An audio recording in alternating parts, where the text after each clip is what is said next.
عثمان صاحب جدہ سے پوچھتے ہیں کہ کسی شخص کا انتقال ہو جائے تو اس کا سوئم موت کے بعد شروع ہوگا یا پھر تدفین کے بعد سے؟ اگر یہ پوچھنا یہ چاہتے ہیں کہ تیسرے دن اس کی قرآن خوانی کروانا ہوتی ہے تو سوئم کا تعین اس لیے ضروری ہے،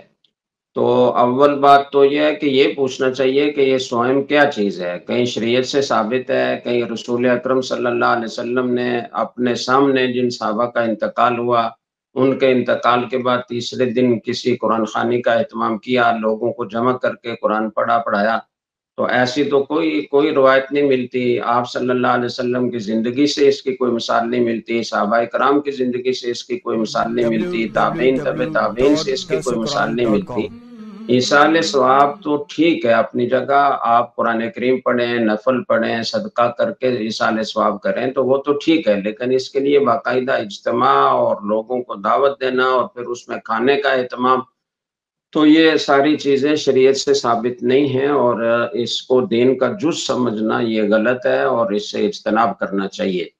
باقی تیسرا دن کب ہوگا تو وہ اس کے انتقال کے بعد سے 3 دن پورے ہوں گے تو تیسرا دن ہوگا۔